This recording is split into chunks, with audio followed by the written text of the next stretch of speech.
Nikushukuru sana Mheshimiwa Spika kupata nafasi ya kuuliza swali la nyongeza. Mheshimiwa Spika, napenda kujua kutoka kwa Mheshimiwa Naibu Waziri kwamba mradi mkubwa wa maji uliojengwa kwenye mji wa Chato ambao ni miongoni mwa miradi ya maji katika miji 28 sasa unakaribia kukamilika kwa 90%.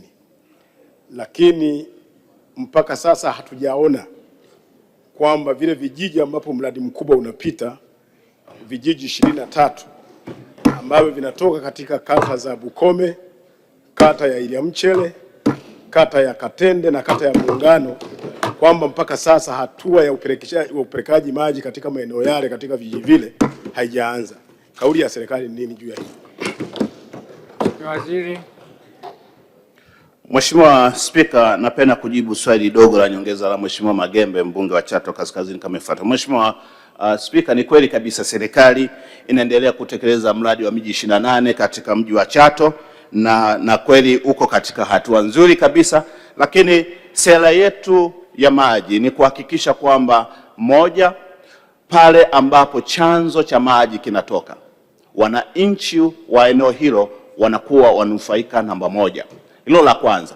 Cha pili, pale ambapo bomba kuu transmission line inapopita, wananchi left and right kilomita 12 wawe wanufaika wa maji ambayo yanachukuliwa kutoka kwenye chanzo.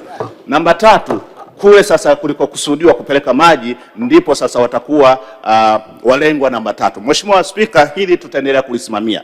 Isipokuwa kuna miradi ambayo tunaanza kwanza kwa kujenga bomba kuu na baadaye tunaanza off-take. Zinaanza kupatikana off-take kulingana na vijiji sasa ambavyo vimepitiwa katika ile bomba kuu. Nimtoe hofu, vijiji vyake tutahakikisha kwamba tunafanya usanifu na kufanya ile needs assessment ili kuhakikisha wananchi wa vijiji na kata ambazo Mheshimiwa mbunge amezitaja zinapitiwa na kunufaika na mradi huo wa maji kutoka miji 28. Asante sana Mheshimiwa Spika.